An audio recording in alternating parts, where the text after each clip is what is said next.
बांग्लादेश की सरकार ने मोबाइल इंटरनेट सर्विसेज को भी सस्पेंड कर दिया। মুক্তিযোদ্ধাদের নাতিপুতিরাও পাবে না, তাহলে কি রাজাকারের নাতিপুতিরা পাবে?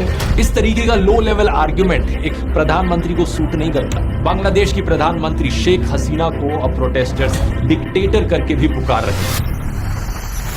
नमस्कार दोस्तों, पिछले महीने बांग्लादेश में भारी संख्या में स्टूडेंट सड़कों पर उतरे प्रोटेस्ट करने के लिए। शुरुआत में तो ये प्रोटेस्ट पीसफुल ही थे, लेकिन अब हालातों ने बड़ा खौफनाक और हिंसक मोड़ ले लिया है। बांग्लादेश में अब एक मिलिट्री कर्फ्यू डिक्लेयर कर दिया गया है। Troops on the streets, a strict curfew, a near blackout of communication.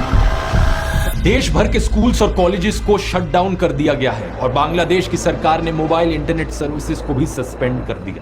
In violent clashes में अब कम से कम 150 लोग मारे जा चुके हैं और हजारों जख्मी हैं। बांग्लादेश की प्रधानमंत्री शेख हसीना को अब प्रोटेस्टर्स डिक्टेटर करके भी पुकार रहे हैं। आखिर क्या कारण है इस सब के पीछे? आइए समझते हैं इस पूरी सिचुएशन को विस्तार से आज के इस वीडियो में।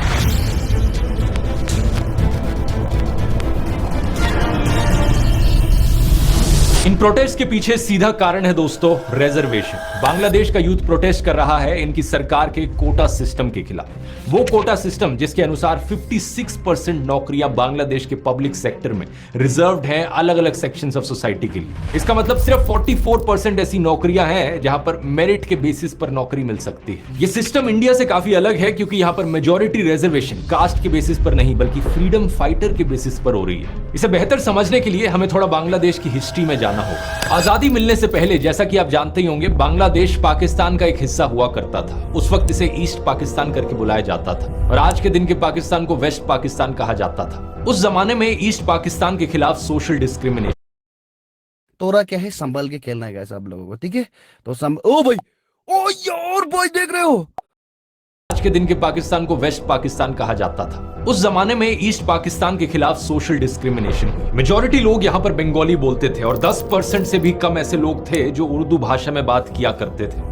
लेकिन फिर भी वेस्ट पाकिस्तान ने उर्दू भाषा को इंपोज किया ईस्ट पाकिस्तान पर।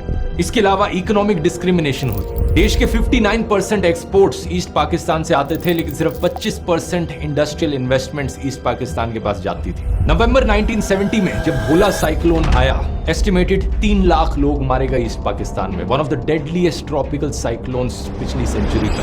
World in 1970, a massive storm swept into the Bay of Bengal, drowning 500,000 people. It was one of the worst natural disasters anywhere.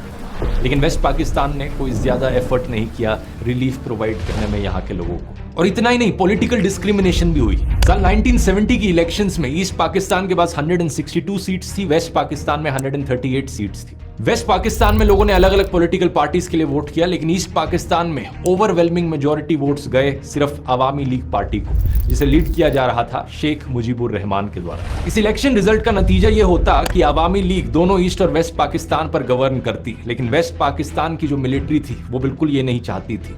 उस समय के पाकिस्तान मिलिट्री के commander in chief Yahya Khan ने इस इलेक्शन रिजल्ट को एक्सेप्ट करने से ही मना कर दिया। ईस्ट पाकिस्तान पर मार्शल लॉ इंपोज किया गया और रिस्पांस में शेख मुजीबुर रहमान ने एक सिविल डिसओबीडियंस मूवमेंट करी प्रोटेस्ट के तौर पर।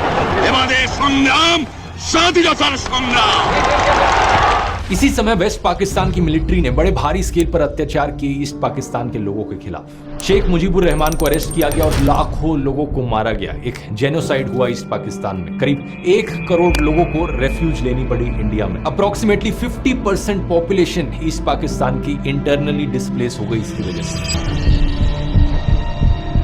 इसी के बाद ही था कि 1971 की बांग्लादेश लिबरेशन वॉर हमें देखने को मिली। ये वही वॉर थी जहां पर इंडिया ने मदद करी और बांग्लादेश को आजादी दिलाई under the prime ministership of Indira Gandhi.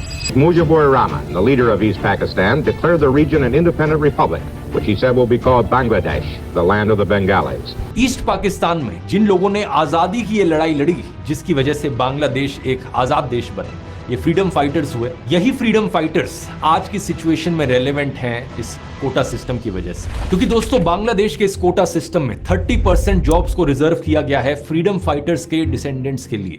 इसके अलावा कुछ और रिजर्वेशंस हैं, जैसे कि 10% औरतों के लिए, 10% जिला कोटा है बैकवर्ड डिस्ट्रिक्ट्स के लिए, 5% रिजर्वेशन है एथनिक माइनॉरिटीज के लिए और 1% रिजर्वेशन है उन लोगों के लिए जिन्हें फिजिकल डिसेबिलिटीज हो। इन सभी नंबर्स को एड अप करोगे तो टोटल 56% रिजर्वेशन बनती है, लेकिन मेजॉरिटी शेयर 56% में से है ये 30% फ्रीडम फाइटर्स का कोटा। इस आर्टिकल को देखिए, ढाका यूनिवर्सिटी में पढ़ने वाले 3rd ईयर इंटरनेशनल रिलेशंस के एक स्टूडेंट फहीम फारूकी, जो कि एक प्रोटेस्टर भी हैं, इनका कहना है कि ये प्रोटेस्ट बेसिकली कोटा सिस्टम की रिफॉर्मेशन के लिए है। प्रोटेस्टर्स चाहते हैं कि एथनिक माइनॉरिटीज वाली रिजर्वेशन और फिजिकल डिसेबिलिटीज वाली रिजर्वेशन को छोड़कर बाकी सारी रिजर्वेशंस हटा दी जाए सरकार के द्वारा। यहां पर ये फ्रीडम फाइटर्स वाली रिजर्वेशन सबसे इंटरेस्टिंग है क्योंकि इसकी शुरुआत साल 1972 में ही हो गई थी, आजादी मिलने के सिर्फ 1 साल बाद। इनकी मिनिस्ट्री ऑफ कैबिनेट सर्विसेज ने उस साल एक ऑर्डर इशू किया था कि फ्रीडम फाइटर्स के लिए एक कोटा होना चाहिए। जिन लोगों ने अपनी लाइफ को रिस्क पर डाला, जिन लोगों ने संघर्ष किया अपने देश को आजादी दिलाने के लिए, उन लोगों के लिए 30% नौकरियां रिजर्व की जाए। नोट करने वाली बात यह है कि यह चीज सिर्फ फ्रीडम फाइटर्स के लिए एप्लीकेबल थी।